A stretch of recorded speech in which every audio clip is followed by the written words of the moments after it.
नमस्कार कर्नल साहब, बहुत बहुत स्वागत है आपका। धन्यवाद अंजू जी, आपको और नमस्कार आपको भी और दर्शकों को भी जी।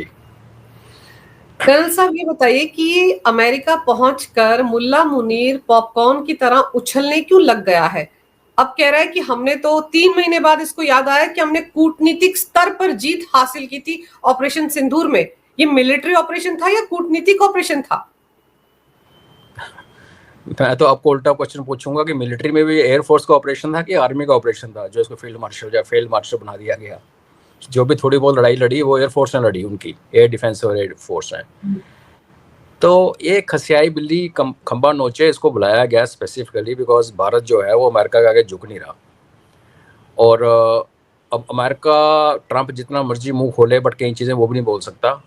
एज प्रेसिडेंट ऑफ यूएस वो ये नहीं कह सकता मैं आपको न्यूक कर दूंगा, मैं आधी दुनिया को साथ लेके जाऊंगा, जब आपके डैम उड़ा दूंगा। तो उनको एक बकवास करने के लिए एक चाहिए था, एक बक बक करने वाला बंदा बुला लिया। बोला जैसे छोटा सा बिल्कुल छोटा सा कुत्ता होता है ना, बिल्कुल स्मॉल लिटिल, वो जो फॉरेन की पपी। ब्रीड्स होती हैं, पपीज। वो जब किसी बड़े अमीर के गाड़ी में मर्सिडीज में जा रही है तो बाहर हाथी हो तो उस पर भी भोंगते, मैं छोड़ दो मैं काट दूंगा हाथी को। तो पर दुनिया तो जानती है हाथी की औकात और उससे औकात। तो ये उसको बुलाया जा रहा है और ये तब होता है अंजू जी जब आप अपने आप को बेच दो। हीरा मंडी हमने पाकिस्तान का नाम ऐसे नहीं रखा है बिकॉज ये ऑलवेज फॉर सेल होते हैं और जो लोग अपने आप को बेच देते हैं फिर वो किसी को मना नहीं कर सकते कि हमसे ये ना बुलवाओ, क्योंकि किसी भी लेवल पे कोई भी अगर आप उसको प्रेसिडेंट ट्रंप से मिला रहे हो तो आप उसको प्राइम मिनिस्टर ऑफ पाकिस्तान से ऊपर का दर्जा दे रहे हो, लंच करवाया आपने। तो अगर उस बात को हम मान लें कि इतना ऊंचा उसका स्टेटस है कि almost head of a country है, तो कभी किसी हेड ऑफ कंट्री को आप ऐसा स्टेटमेंट देते हुए देखा है? तो ये उससे बुलवाया जा रहा है, इसीलिए उसको वहाँ बुलाया है जी। पर आप ये सोचो कि 3 महीने के बाद इसको ये सारी बातें ख्याल आ रही है और टाइमिंग कितनी गजब है। इधर हमारे air chief marshal AP Singh ने बताया कैसे हमने 6 फाइटर प्लेन उनके मार गिराए। F-16 की तो ऐसी दुर्गति की कि वो उड़ ही नहीं पाए, उड़ान ही नहीं भर पाए, हैंगर में ही मारे गए। फिर हमारे आर्मी चीफ ने भी स्टेटमेंट दिया, तो उसके बाद ही बिलबिला उठा। तो यानी कि F-16 की बात सुनकर कहीं ट्रंप को खुजली लगी होगी, उसने कहा होगा तू बोल तू बोल। जी एक्चुअली ट्रंप 3 महीनों में कोशिश कर रहा था कि पहले वो सीज फायर का क्रेडिट ले रहा था। हम सबको पता है ना उसको क्या क्या लोगों ने उसके मीम्स बने। जब वो बात नहीं चली तो फिर ये आ गया टैरिफ वॉर पे। और मेरा अपना असेसमेंट है कि वो हर दिन यही उम्मीद करता रहा कि आज मोदी साहब से कॉल आएगी, आज किसी कॉल आएगी और बोलेंगे ठीक है ट्रंप साहब आप थोड़ा सा 25 की जगह 19 कर दो, 18 कर दो, जो पहले था 16-17। वो हुआ नहीं। और जब वो प्रेसिडेंट बना था और मोदी साहब उसको मिलने गए थे फरवरी में, तब आपने देखी होगी प्रेस कॉन्फ्रेंस। उस टाइम की जो बॉडी लैंग्वेज थी आपस में वो वैसी नहीं थी जो टेक्सास में हाउडी माउडी मोदी जो हुआ था। तो वो भाईचारा उनको पहले से ही ख़राब हो रखा है और उसके काफ़ी सारे रीज़न लोग डिस्कस कर चुके हैं, तो उसको रिपीट करने का फ़ायदा नहीं। बट ये जो टाइम आप कह रहे हैं कि 2 महीने 3 महीने के बाद बोल रहा है, इसका ये मतलब है कि 2-3 महीने तक अमेरिका ने, ट्रंप ने बेसिकली अपने आप को जो दूसरे उसने जो गेम खेलने की कोशिश की और जब वो नाकाम हो गया और उल्टा भारत ने पार्लियामेंट के अंदर प्राइम मिनिस्टर ने उठ के बोल दिया, हमारे ईएम साहब ने बोल दिया कि 22 अप्रैल के लेके और एंड ऑफ सिंदूर के बाद तक कभी ट्रंप की बात ही नहीं हुई मोदी साहब से। तो फिर क्या है कि दुनिया झूठ को कभी एक लिमिट तक लेती है, उसके आगे नहीं लेती। और अगर रिलायबिलिटी की या ट्रस्ट की बात आती है तो ट्रंप जैसे मोटर माउथ को जो रोज़ बोलता मुझे नोबेल प्राइज़ दे दो, कौन ट्रस्ट करेगा? तो जब वो सारी ऑप्शन उसकी ख़त्म होगी ना कि टैरिफ वॉर की प्रेशर डलवा लूँ मैं क्या कहते हैं उससे पहले ये सीज़ फायर का क्रेडिट लेके इनको टेबल पे बिठा लूँ, वो भी नहीं हुआ। जो उसने अज़रबैजान और आर्मेनिया के साथ किया, हालांकि वो भी फ्रॉड ही है। तो फिर उसने अपना जो लास्ट उसका एक तीर बचा हुआ था, उससे पहले उसने 25 को फिर 50% किया। तो उस सीरीज़ में अगर आप देखेंगे तो ट्रंप एक सीक्वेंस से चलता रहा है और अभी उसने अपना एक मोहरा आगे खड़ा कर दिया जिसका नाम है मुल्ला मुनीर जी। और फिर आप ये देखो कि वो अमेरिका की धरती से न्यूक्लियर बम की भी धमकी दे रहा है। आप सोचिए क्या कह रहा है कि अगर हम पर आंच आ गई, हमारे अस्तित्व पर सवाल आ गया, इस्लामाबाद पर कोई खतरा हुआ, तो हम आधी दुनिया को ले डूबेंगे। पहले वो ये तो बताए कि उसके पास न्यूक्लियर हथियार है भी या नहीं, और अगर है तो किसके हैं? बचे तो है ही नहीं शायद किराना हिल के बाद। न्यूक्लियर हथियार तो बड़ी देर से डाउट है। और आपके पास हथियार हों भी ना तो वो ऐसे चलते भी नहीं है।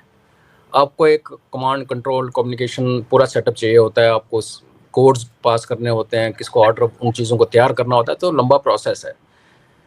तो उसका नर्व सेंटर तो नूर खान बेस में तो उड़ा दिया, तो वो क्रिपल हो चुके हैं। अभी वो हाल है कि आपके पास वॉलेट है, उसमें पैसे पड़े हैं, लेकिन वो तिजोरी के अंदर आपके घर में और चाबी गुम हो गई आपके पास, जब तिजोरी लॉक होगी नहीं खुलती, तो उसका कोई फ़ायदा नहीं।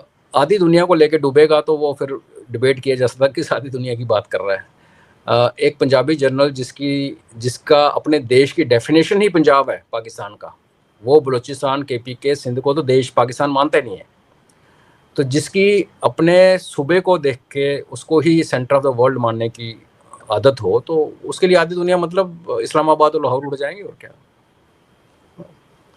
आप ये मत सोचेंगे वो कह रहा है कि वो आधी दुनिया लेके जाएगी, इसकी औकात नहीं है।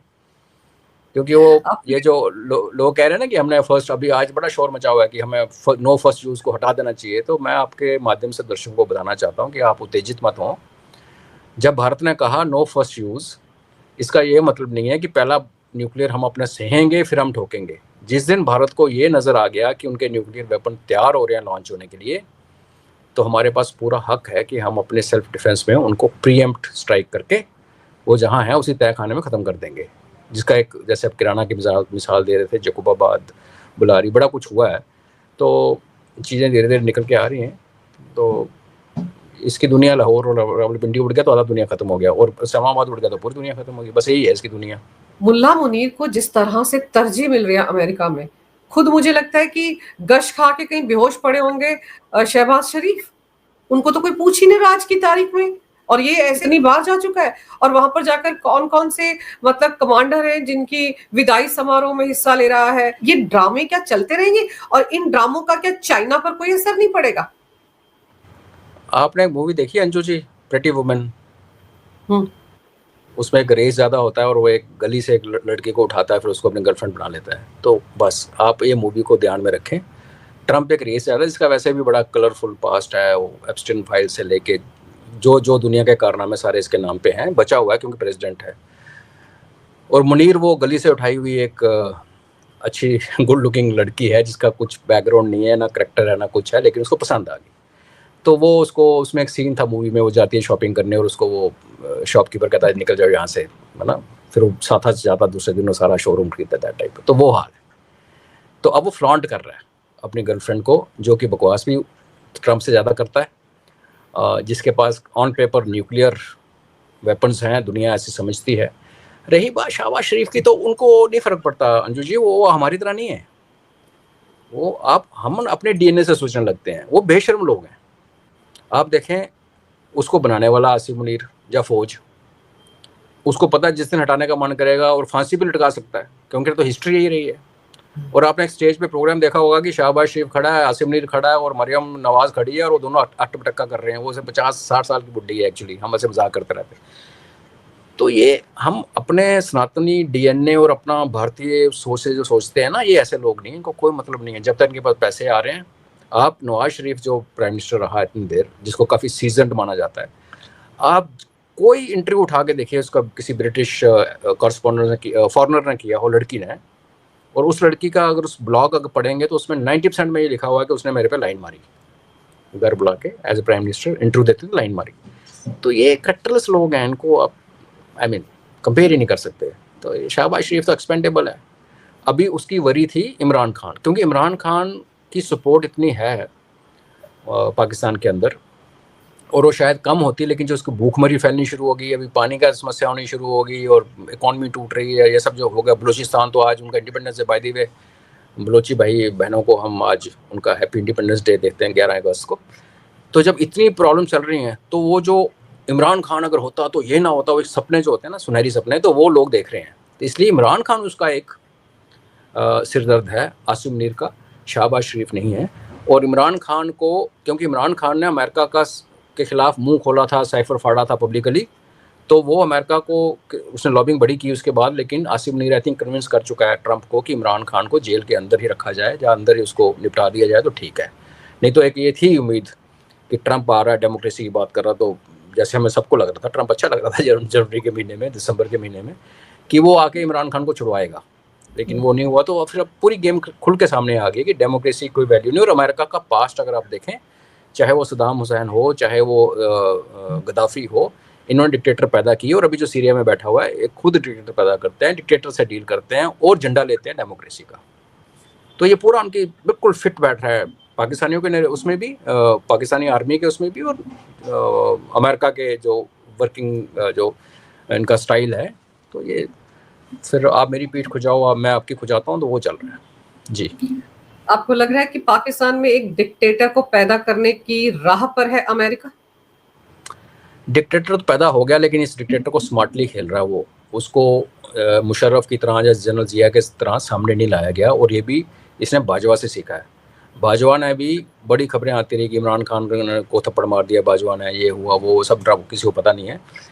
लेकिन ये तो पता था कि इमरान खान के बेडरूम में उसने स्पाइंग डिवाइस लगाए हुए थे, उसकी कॉल्स रिकॉर्ड की गई, लेकिन बाजवा सामने नहीं आया कि बाजवा ने भी अपना सबक कुछ सीखे हुए थे। क्योंकि उस टाइम ये था कि भाई अगर आप क्रिकेटर बन जाओगे तो दुनिया आपको छोड़ के साइड पर खड़ी हो जाएगी।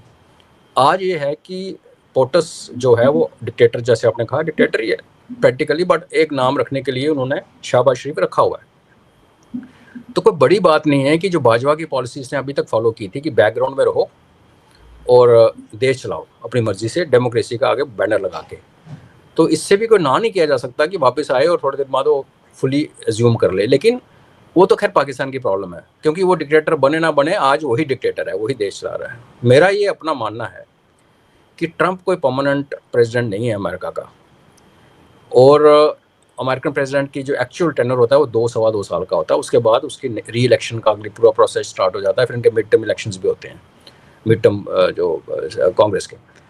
तो इसके पास भी 1-1.5 साल है, और जितना वो ये नुकसान कर गया ना, और अच्छे भारत और अमेरिका के रिलेशन तो कभी अच्छे थे ही नहीं, लेकिन 90s, लेट 90s और अर्ली 2000 में 25-30 साल की जो सफ़र हमने तय किया, जिसमें न्यूक्लियर डील हुई पीसफुल हमारी, और बड़ा कुछ हुआ, तो इसमें काफ़ी लोगों ने अपनी जान दे के, मतलब खून पसीना लगा के इस रिलेशनशिप को एक लेवल पे लाया था। वो लोग अभी भी अमेरिका में हैं, वो थिंक टैंक वैसे हैं, पेंटागन की अलग फीलिंग है भारत के लिए, डिफेंस टू डिफेंस। तो वो लोग भी अभी बोलना शुरू हो गए हैं ट्रंप के खिलाफ। और इसके टैरिफ वाले उसमें क्या हुआ है कि लोगों की कॉस्ट ऑफ लिविंग बढ़ गई है। टैरिफ जब लगाओगे बाहर वालों, तो अपना प्रोडक्ट महंगा होगा ना, हमें क्या फर्क पड़ता है। तो ये सब अगर आप देखेंगे तो इसका ये मतलब है कि एक बार ट्रंप निकल गया, चाहे वो इलेक्शन से निकले, चाहे इसको कोई ठोक दे, क्योंकि अमेरिका में ये कोई बड़ी बात नहीं है, उन्होंने 5 प्रेसिडेंट पहले भी ठोके हुए हैं, एक बच गया था उसमें से। तो उसके बाद मुनीर के सिर पे हाथ रखने वाला कोई बचेगा नहीं, जो मेरी अपनी पर्सनल असेसमेंट है। बिकॉज अमेरिका जो डैमेज हो चुका कर गया ये, या कर रहा है, और जब भारतीय लीडरशिप जवाब दे रही है, आपने देखा हमारे प्रधानमंत्री, डिफेंस मंत्री कभी किसी के बारे में स्टेटमेंट नहीं देते। चाइना के साथ हमारा कितना हुआ, मालदीव जाके चाइना की गोद में बैठ गया, पाकिस्तान ने भी कितना किया, बांग्लादेश ने कितना किया, हिंदू ने, इन्होंने कोई रूल स्टेटमेंट दिया। लेकिन अभी क्या शुरू हो गया कि अपने आप को बॉस समझते हैं, गडकरी साहब बोलते हैं दादागिरी की बात है। तो बेसिकली आपने अमेरिका के मुंह के ऊपर बोलना शुरू कर दिया। और हमारे आर्मी एयर चीफ कहते हैं कि हमने F-16 और F-16 उड़ा दी, उन्होंने चाइनीज जो उड़ाए उनका नाम नहीं दिया, और S-400 का नाम लिया कि रशियन इक्विपमेंट ने अमेरिकन इक्विपमेंट को उड़ाया। तो ये एक बहुत बड़ी शिफ्ट है भारत के नैरेटिव में, जो स्पोकन नैरेटिव है, डिप्लोमेटिक जो हमारी हदें अपने लिए रखी थी उसको क्रॉस कर रहे हैं हमारी लीडरशिप। इसका मतलब ये है कि हमारी लीडरशिप हमसे बेहतर जानती है कि अमेरिका के साथ इतनी डैमेज हो चुकी है कि इस जिसको मैं ऑरेंज ग्रम्प कहता हूँ, इसके अंडर रिलेशनशिप नॉर्मल नहीं होंगे। बट मेरा सवाल ये है कि जब ये चला जाएगा, चाहे नेचुरली जाए या अननेचुरली जाए, तो फिर वासिम मुनीर का क्या होगा? क्योंकि नेक्स्ट जो भी आएगा ना, वो सबसे पहले अमेरिका देखिए एक सुपर पावर है, वो बेवकूफ़ जितना मर्जी एक ट्रंप हो, देश है, उसकी भी अपनी एक हिस्ट्री है 200-250 साल की। वो कोशिश करेंगे इसको रिपेयर करने की, डैमेज। तो उसमें मेरे को मुनीर के साथ वही होता हुआ दिख रहा है जो जनरल जिया के साथ हुआ था। कोई प्लेन कहीं से उड़ेगा, उसमें कोई आम रखेगा, तो चलो इस बार आम नहीं तो मौसमी रख लेगा, और वो ब्लास्ट हो जाएगा। ये इसका फ्यूचर है, और इसको भी पता होना चाहिए। अगर ये सोचता है कि ट्रंप की गोद में बैठ के वो छोटे से कुत्ते की तरह भौंक के ट्रंप इसको, वो नो, ये यूज़ एंड थ्रो पॉलिसी है। और पाकिस्तान की हिस्ट्री यही रही है, और अमेरिकन की हिस्ट्री भी यही रही है, जिस देश में गए उस देश को तबाह करके निकले। तो ये हमारे लिए ओवरऑल अच्छा है। सी इसके धमकाने से हमें अंजू जी क्या होगा? क्या उसे न्यूक चला लेने हैं, हम चलाने देंगे?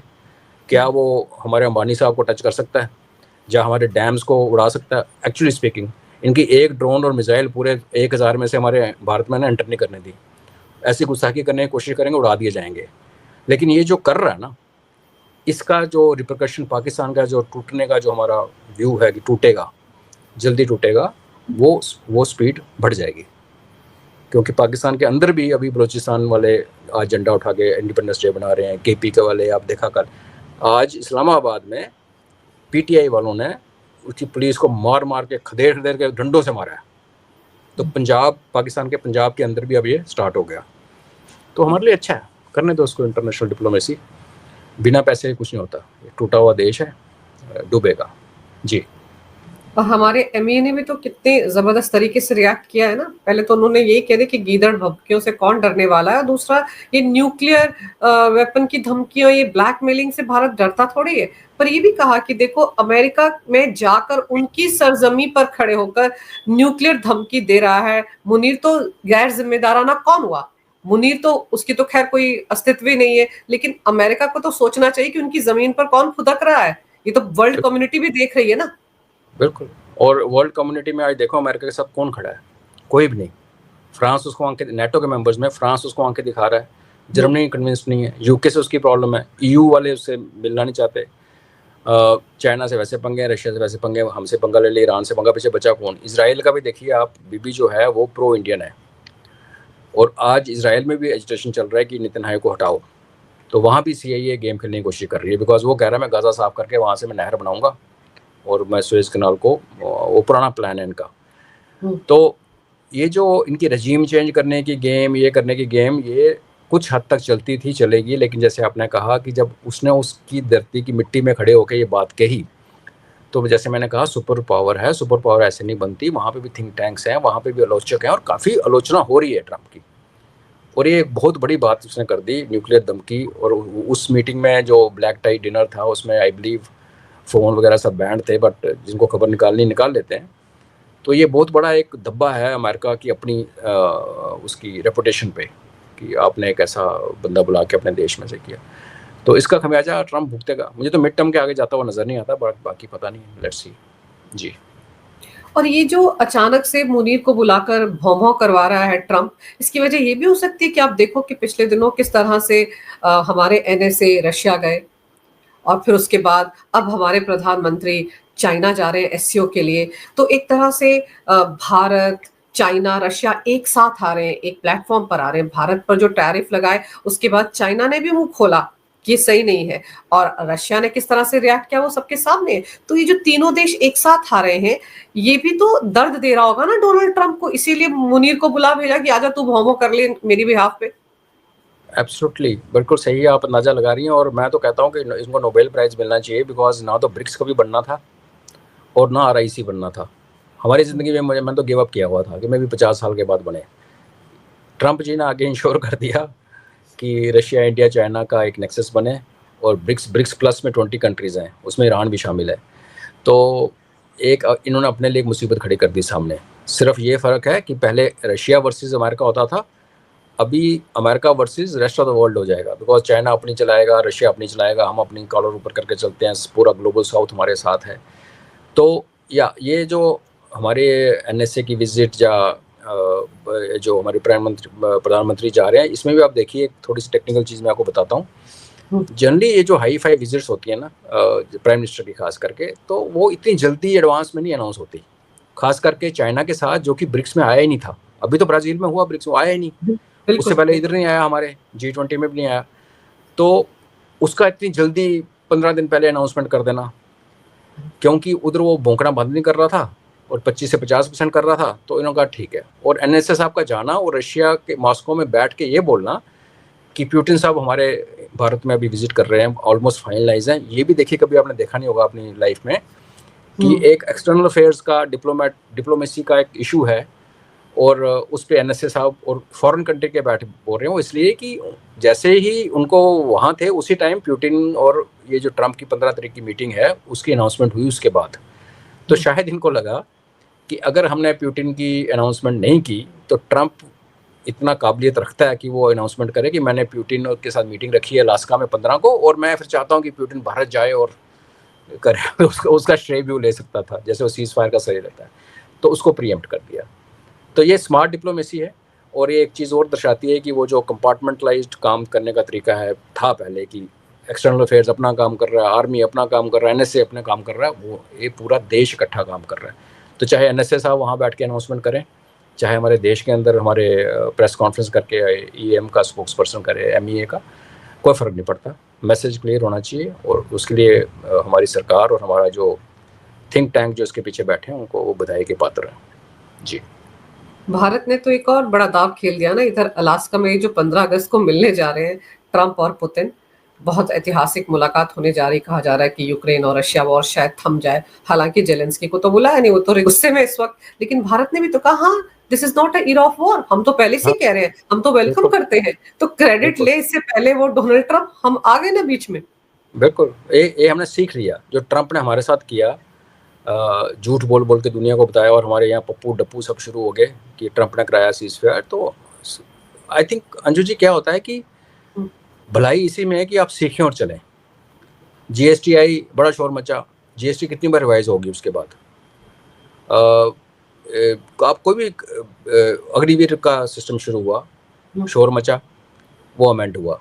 तो आई थिंक ये बहुत बड़ी एक जिसको कहते हैं ना आप सिचुएशनल अवेयरनेस हो सरकार में कि क्या हम कर रहे हैं, उसका क्या आगे हमें उसको शर्म नहीं आनी चाहिए बोलने में कि ओके हम ये किया था, इसको हम चेंज कर रहे हैं।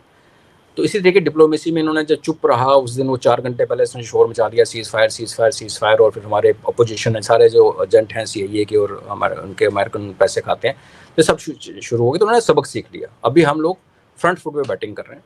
और अगर आप देखिए, अगर आपको सुपर पावर नहीं मगर एक अच्छी ग्लोबल पावर बनना है अगले 20 साल में, तो फिर आप वो पीछे बैठ के और वो बैक फुट पे जाके और उस गली से निकाल दिया, स्लिप से निकाल, नो, आपको फ्रंट फुट पे ही खेलना पड़ेगा। और तभी आप खेल पाते हो जब खीसे में पैसे हैं। तो आज पैसे भी हैं, इकॉनमी भी ठीक चल रही है, देश के अंदर हमें खतरा है क्योंकि जो 0.5 जिसको कहते हैं उसको 1.0 ही मानिए, वो एक खतरा है जो कि गवर्नमेंट को टैकल करना है। और उसके बारे में बहुत एप्रीहेंसिव हूँ एज ए पर्सन की आने वाले दिनों में बड़ा कुछ गलत यहाँ हो सकता है। बट भारत है, पुरानी सिविलाइजेशन है, हम निकल आएंगे इसमें से। लेकिन ये बाकी देश जो गेम खेलने की कोशिश कर रहे हैं हमारे साथ, खास करके अमेरिका, मुझे लगता नहीं ये जिस जहाँ पे जा रहा है ना। और जो लास्ट वो किताब लिखी गई थी 1890 में, द लास्ट प्रेसिडेंट, और जिसमें डोनाल्ड ट्रंप का नाम है, हालांकि ये वाली सिचुएशन उसमें नहीं कहीं भी है, वो तो पुरानी कॉन्टेक्स्ट में है। तो मुझे लगता है ये ट्रंप साहब शायद अमेरिका के लास्ट प्रेसिडेंट ना हो, क्योंकि रेजीम चेंज और देशों को तोड़ना सिर्फ अमेरिका का कॉपीराइट नहीं है। जो नेटो का हाल अभी पुतिन ने किया है 3 साल में, जितना मर्जी वेस्टर्न प्रोपेगेंडा हुआ, फैक्ट ये है कि नेटो एक तरफ 35 देश और रशिया एक तरफ था, साथ में थोड़ी चाइना की सपोर्ट, थोड़ी हमारी सपोर्ट, उसने उनको खोखलापन उनका दिखा के रख दिया। और अगर ये केजीबी का जो बंदा है पुतिन, अगर इसके बाद ये अमेरिका के टुकड़े ना करवाए तो फिर आई विल बी डिसअपॉइंटेड। सो देखिए अभी आगे आगे क्या होता है, इट विल बी आप ये भी इंटरेस्टिंग। तो देखो ना, आप ये भी तो देखो ना कि अलास्का में आ रहा है डोनाल्ड ट्रंप। अलास्का किसका हिस्सा था पहले? रशिया का है, वो तो रशिया ने बेचा है इनको, बिल्कुल। वहीं तो वहीं पर वो आ रहा है। अलास्का वो इलाका है, भले ही इन्होंने बेच दिया, लेकिन वहां पर दबदबा तो है ना रशियन आर्मी का, और वहां पर आना पड़ रहा है डोनाल्ड ट्रंप को। और दोगला कितना है अमेरिका, आप ये देखो कि अब चाहता है कि पीस हो जाए दोनों के बीच में, यूक्रेन और रशिया की, जबकि खुद ये नाटो कंट्री से कहते हैं कि हमसे हथियार खरीदो और यूक्रेन को हथियार सप्लाई करो, अपना बिल्कुल डिफेंस बजट बढ़ाओ। एक तरफ हथियार दे रहे हो और दूसरी तरफ तो पीस टॉक के लिए आ रहे हो, तो ये क्या मजाक है? मजाक क्या है कि जब आप एक गलत लाइन पकड़ते हो। रोनाल्ड रेगन प्रेसिडेंट जब अब बना था तो उसने एक कॉन्शियस डिसीजन लिया था, और उसका एक स्पीच भी आज वायरल हो रही है ट्विटर पे, कि वो कहता है कि 1930 में हमने बड़े टैरिफ हाई कर दिए थे और अपने अंदर वाले बिजनेस को बड़ी प्रोटेक्शन दे दी।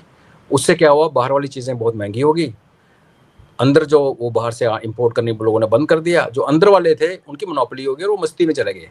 तो उन्होंने क्वालिटी भी डाउन हो गई, फिर उनको कॉम्पिटिटिव खत्म हो गया। बिकॉज जब आपको पता है आप एक चप्पल बना रहे हो 10 रुपये में और 15 की बेच रहे हो, और चाइना से चप्पल 12 रुपये के 8 रुपये में आ रही हो, 12 की बिक रही है, तो आपको फिर कॉम्पिटिटिव होना पड़ता है। जहाँ तो आपको बड़ी अच्छी क्वालिटी देनी पड़ती है, जहाँ आपको प्राइस उसमें लाना पड़ता है। तो रेगन ने जब टेक ओवर किया था तो उसने उस टाइम कहा था कि मैं एक बड़ा 1930s की जब डिप्रेशन वाला हुआ था अमेरिका में, पूरी दुनिया में डिप्रेशन हुई थी एक्चुअली, कि मैंने सबक सीखा है। और हालांकि अभी भी लोग मुझे अपोज कर रहे हैं, लेकिन मैं ये कर रहा हूँ बिकॉज यही तरीका सही है। हम टैरिफ बढ़ा के और अपने वाले प्रोटेक्शन दे के नहीं आगे कर सकते। अब ट्रंप को देखो, आपकी हिस्ट्री में 100 साल से भी कम हिस्ट्री में लेसन पड़ा है, आपने देखा। लेकिन क्या है कि अगर आपने शॉर्ट टर्म गेन करने हैं, आप देखो ना बिटकॉइन का डील की पाकिस्तान के साथ, वो भी एक इशू है कि क्यों पाकिस्तान के साथ जोली पे बैठा हुआ है। तो आप मनी माइंडेड हो, तो आपको और किसी चीज़ की परवाह नहीं है। तो ये जो शॉर्ट टर्म का डिसीजन थे 2-3 इसने जो सोचे थे फॉर्मूले, वो हो गए गलत। पहला फॉर्मूला इसने सोचा था कि मैं टैरिफ इतना बढ़ाऊंगा कि अमेरिका में इनकम टैक्स की जरूरत नहीं होगी, इनकम टैक्स लेना बंद कर देंगे तो लोग खुश हो जाएंगे, मेक अमेरिका ग्रेट अगेन। अब भाई साहब ने ये भी नहीं सोचा कि अभी पीक पे हैं टैरिफ्स, चाइना को छोड़ के निगोशिएट नहीं हुए, तो इनके 30-35 बिलियन पर मंथ आ रहा है, 30-35 बिलियन, जबकि इनकम टैक्स जो कलेक्शन है अमेरिका के अंदर वो 4 ट्रिलियन है। तो आप ये आप सोचो कि 4 ट्रिलियन को अगर 50 बिलियन भी बोलते हैं पर मंथ तो कितना हुआ, 600 बिलियन हुआ ना। तो वो 6 गुना है उससे, 7 गुना। तो आप क्या इतनी सी चीज लेके इतनी बड़ी चीज छोड़ दोगे? वही जो बाबा रामदेव ने यहाँ कहा था कि सरकार टैक्स खत्म करे, जिसके अकाउंट में पैसे, करेंसी खत्म कर दो, जिसके अकाउंट में पैसे आए हर रुपए के 100 रुपए के ऊपर 2% आप टैक्स ले लो। तो सरकार, बड़ा अच्छा लगा हमें सुन के, लेकिन सरकार ने हमारी स्टडी किया, कुछ प्रॉब्लम्स थी कि कई चीज़ें नहीं हो सकती, तो नहीं हुआ। हालांकि हम बहुत लोग चाहते हैं कि हाँ बड़ा सिंपल सा तरीका है, आप सारे टैक्स खत्म कर दो, जिसके अकाउंट में पैसे आए, बाहर करेंसी हो ही ना, सिर्फ ई ट्रांजेक्शन हो, 2 रुपये काट लो अब 100 में से। लेकिन जब उसके अंदर घुसते हुए आप तो आपको लगता है, तो ट्रंप ने वो जो स्कीम बनाई थी ना वो फेल हो गया। और दूसरा उसको ये भी पता है कि ये जो $50 बिलियन 36 बिलियन डॉलर अभी कमा रहा है, इसका रीज़न ये है कि अमेरिकन इंपोर्टर्स जो हैं उनके पास 20-22 दिन के विंडो बची हुई है, 27 अगस्त से टैरिफ लगना है, तो वो दड़ादड़ इंपोर्ट कर रहे हैं कि पुराने टैरिफ के रिजीम में हम सामान अंदर ले आए, जैसे होर्डिंग करते हैं, हर कोई करता है, हमारे भी यहाँ सिस्टम होता था, और उसको फिर महंगा करके बेचें। तो ये जो टेम्पररी एक स्पाइक आया हुआ है टैरिफ कलेक्शन का, ये भी 27 अगस्त के बाद, और खास करके अगर चाइना के साथ भी इसने ये पंगा ले लिया, तो आप ये मान के चलिए सितंबर में यही कलेक्शन, हम आप भी इधर हैं मैं भी इधर हूँ, तब हम कंपेयर कर लेंगे अगस्त में इन्होंने टैरिफ कितना कमाया कस्टम ड्यूटी से और सितंबर में कितना कमाया। तो आपको एक स्टॉक अगर रोल ओवर भी होता है तो अक्टूबर तक पता चल जाएगा। तो ये सारी स्कीम इसकी हो गई हैं फेल, तो अभी फ्रस्ट्रेट हो रखा है। और ये भी आपने बड़ी सही पॉइंट दिया कि आपने किसी को इनवाइट किया और आप अपने घर के कोने में जाके मिल रहे हो, मतलब उसने मना कर दिया कि मैं न्यूयॉर्क नहीं आता, मैं वाशिंगटन नहीं आता, मैं कैलिफोर्निया में कहीं नहीं आऊँगा। तो वहाँ हो जहाँ पे रशियन इन्फ्लुएंस है। और रही बात जेलेंस्की की, तो Trump is capable of doing जो उसने मोदी साहब के साथ करने की कोशिश की थी कि कनाडा से बोला था आप इधर आ जाओ मेरे पास, और वहाँ मुनीर बिठा रखा था कुर्सी के नीचे, तो उसको भी साथ में टेबल में बिठा देंगे और दोनों की बराबरी हो गए, फिर मैं फ़ोटो खिंचा लूँगा। तो जेलेंस्की को बुलाया नहीं है, लेकिन कहीं ऐसा ना हो कि पुतिन वहाँ पहुँचे और जेलेंस्की वहाँ पहुँच जाए, in which case I am sure Putin will walk out. और अगर जेलेंस्की नहीं आता और आ भी जाता है तो वो चीज़ें नहीं मानेगा जो कि ट्रंप मान चुका है पुतिन से, वो जेलेंस्की नहीं मानेगा। और ये डील कहीं नहीं होने वाली, कुछ नहीं, ये थोड़ा सा गुब्बारा है, ये हवा निकल जाएगी तो बठुस हो जाएगा जी। पर एक चीज और समझाइए कि ग्लोबल टाइम्स चाइना का माउथ पीस बड़ा गागा हुआ जा रहा है, पीएम मोदी आ रहे हैं, रेड कार्पेट वेलकम, एकता की बात है, ड्रैगन और हाथी को साथ साथ चलना चाहिए। चाइना पे कितना भरोसा हम कर सकते हैं हम जानते हैं, लेकिन स्ट्रेटेजिकली इस वक्त चाइना के साथ पोस्चरिंग करना हमारे लिए भी फायदेमंद है। चिड़ा बैठा रहेगा ना वो ट्रंप। बिल्कुल, और ट्रंप के चिढ़ने में इंडिया चाइना रिलेशन का बहुत बड़ा हाथ है। अमेरिका ने बाइडन के टाइम पे पूरी कोशिश की कि हम लोग चाइना से भिड़ जाएं, हम गलवान वाले इंसिडेंट को और बढ़ा लें, कुछ और कर लें, मलाक्का स्ट्रेट में कुछ पंगे ले लें। बाइडन की इंडिया से बनती नहीं थी, और भारत देखो ये तो बड़ा क्लियर है कि हम जो मर्जी बोलें, हमारी सरकार ने कुछ डिसीजन बड़े स्ट्रांग लिए हैं, स्ट्रेटेजिक ऑटोनॉमी की बात की हम नहीं करते। ट्रंप आया, ट्रंप ने देखा कि वो चलो हम तो चाइनीज से नहीं लड़ रहे, उल्टा हम चाइना के साथ हाथ मिला के बॉर्डर से फौजें वापस कर रहे हैं। तो उसको चिड़चिड़ाहट तो वहीं से शुरू हो गई कि कहाँ लड़ना था और कहाँ ये हुआ कि भाई आप तो दोस्ती करने लगे। उसके बाद उसने जो टैरिफ वाली गलती बेवकूफ़ी की, अगर वहाँ रुक जाता ना करता ना, तो और गेम करके किसी न किसी तरीके से ये लड़ाई हमारे टेंशन चलनी थी। लेकिन टैरिफ में जब उसने हमें रशिया और चाइना को एक ही प्लेट में रख के बातें करनी शुरू की, तो अभी हम सब जानते हैं कि चाइना एक रिलायबल फ्रेंड नहीं है। और उसका भी मैं आपको बताऊं अंजू जी, ये भी हमारे दिमाग में एक डाली हुई चीज़ है, क्योंकि 62 से पहले नेहरू जी ने चाइना को हिंद चीनी भाई भाई जफ्फी डाली। उसने हाईवे बनाया, एयरफोर्स ने रिपोर्ट की, इन्होंने रिपोर्ट टेबल में डाल के फेंकते गए डस्टबिन में। जब झटका लगा तो पूरे नॉर्थ ईस्ट में जहाँ पे सबसे ज़्यादा आर्मी का नुकसान हुआ, वहाँ पे आर्मी की एक यूनिट नहीं थी 1960 से पहले। लास्ट मिनट उनको बोला तुम जाओ, किसी ने पीटी शू पहन रखे हैं बर्फ के इलाके में, ना वर्दी है ना कपड़े हैं, उनको बेचारों को तो मार पड़नी थी। तो वो 1962 की जो हार थी वो पॉलिटिकल लीडरशिप की हार थी, और मिलिट्री लीडरशिप वो जनरल कोल जो कि नेहरू का भतीजा ही था, जिसको उन्होंने सिर पे चढ़ा रखा, चीफ को साइड पे किया हुआ था। अब ये हार होगी तो आप अपने आप को कैसे जस्टिफाई करोगे? तो आपने क्या किया, चाइना की एक ऐसी पिक्चर पेंट की हमारी बुक्स में कि चाइनीज सिपाही बहुत तगड़े होते हैं, वो चढ़ जाते हैं ऊपर, वो डरते नहीं है, ये करते हो। मैं भी जब पढ़ता था तो मुझे भी लगता था चाइना से कैसे लड़ेंगे यार, ये तो बहुत। फिर वो हकीकत मूवी देखो आपने, धर्मेंद्र की, प्रिया की, तो वो सब पिक्चर्स पेंट की गई। अभी गलवान और सिर्फ डोकलाम में हमें पता चला कि चाइनीज को एक थप्पड़ मारो तो भागते हुए नजर आते हैं। नथुला वाला इंसिडेंट हुआ, नथुला में हमने को पीटा, उसकी हमारी हिस्ट्री किताबों में नाम ही नहीं है। सिर्फ 5 साल के बाद 62 में हारे, 67 में पिटाई की। तो ये हवा एक बना दिया। मेरा ये कहना है कि ठीक है, चाइना की अपनी प्रॉब्लम्स हैं, हमारी एक हिस्ट्री है कॉन्फ्लिक्ट की, लेकिन हम उस कॉन्फ्लिक्ट के बीच में भी व्यापार करते रहे। फैक्ट ये है कि अगर हम कहने को बड़ा आसान है कि बाइकआउट कर दो, बाइकआउट कर दो, मैं और आप कर सकते हैं, दिवाली की लड़ियाँ ना खरीदें, फ़र्क नहीं पड़ता। लेकिन जिस दिन अगर इंडिया एज इंडस्ट्रियल, हमारा जो इंडस्ट्रियल हब है वो अगर चाइना से, चाहे वो रॉ मटेरियल है, चाहे हमारा रॉ मटेरियल वहाँ जाके आता है, अगर वो बंद कर दें तो हमारी इकॉनमी डूब जाएगी। चाइना की तो डूबेगी, हम भी डूबेंगे। तो रिलायबल नहीं है। लेकिन ये जो 5, 7, 10 साल का टाइम है, जब अमेरिका थोड़ा आउट ऑफ कंट्रोल हो रहा है और नई नई कहानियाँ बना रहा है, इस टाइम विद रशिया स्टैंडिंग, अगर 1 to 1 चाइना और इंडिया होता तो शायद हमें फिर भी एक स्लिपरी सा लगता। लेकिन रशिया साथ में खड़ा, जो कि हमारा एक टाइम टेस्टेड फ्रेंड है, और उसकी जो चाइना के साथ दोस्ती है उसकी मजबूरी में हुई है, हम सबको पता है। अगर यूक्रेन ना होता तो रशिया, उनका अपने बॉर्डर डिस्प्यूट चलते हैं। तो हमें इसका फ़ायदा उठाना चाहिए, हिस्ट्री को साइड पे रख के, क्योंकि जब हमने देख लिया, चाइना को पहचान लिया, वो हवा, चलो मैं मान लूँ वो सच है कि ठीक है धोखा देता है। बिकॉज हमारे मंदिर में, एक साउथ में मंदिर में मूर्ति भी है जहाँ एक चाइनीज़ इंडियन की पीठ में चूरा भोंक रहा है, वो 14वीं सदी की है। तो कुछ हिस्ट्री इनकी है ऐसे वाली। तो जब आपको पता है ना कि आपके साथ जिसका आप डील कर रहे हो वो अच्छा नहीं है, लेकिन अमेरिका के साथ हम डील कर रहे थे तो हमें वहम हो गया था कि अमेरिका बड़ा अच्छा है, वो ट्रंप बहुत अच्छा है। जब तक ये वहम नहीं है, और हमें पता है कि शी जिनपिंग आए, उसके बाद जो भी आए ये एक जैसे ही हैं, कभी भी धोखा दे सकते हैं, कभी पीछे हो सकते हैं, तो उनको हम डील करना आसान होता है। फिर आपको बेवकूफ़ आप तभी बनोगे जब आप बेवकूफ़ बनना चाहते हो। वेराज अमेरिका और इंडिया के, हमारा अभी क्या हुआ, भारत और अमेरिका के में हम थोड़े बेवकूफ़ बने एक्चुअली, हमें मानना पड़ेगा।